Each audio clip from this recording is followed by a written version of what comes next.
ఎమ్మెల్యేలు అందరికీ మా ఎంపీలు అందరికీ కూడా ఇంతకుముందే పెద్దల అరుణమ్మ గారు చెప్పినారు, ఎన్నికలప్పుడు నా ఓటమికి మా అందరూ ప్రయత్నం చేసిండ్రని. నేనేం దాపరికం లేదు, నేను నిలబడితే కూడా అన్ని మీటింగులు చేయను, అంతకంటే ఎక్కువ మీటింగులు మహబూబ్నగర్ ఎంపీ కోసం వంశీచంద్రెడ్డిని గెలిపించడం కోసం తిరిగిన. ఒకవేళ నేనే నిలబడితే 4 మీటింగులు చేస్తోని, కానీ వంశీచంద్రెడ్డిని గెలిపించాలి, మా అరుణమ్మను ఓడగొట్టాలని 14 మీటింగులు పెట్టిన మహబూబ్నగర్ పార్లమెంట్లో.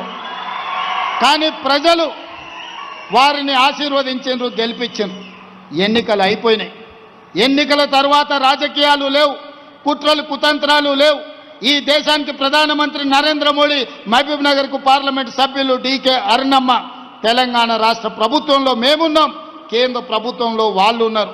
ఇచ్చి పుచ్చుకునే ధోరణితో సమస్యల పరిష్కారం కోసం సమస్యల్ని పరిష్కరించి పాలమూరు అభివృద్ధి కోసం కలిసిమెలిసి ముందుకు వెళ్తాం తప్ప ఈనాడు మేము చిల్లర రాజకీయాల కోసం లేకపోతే ఈ ప్రాంత అభివృద్ధిని అడ్డుకునే సమస్యనే లేదు.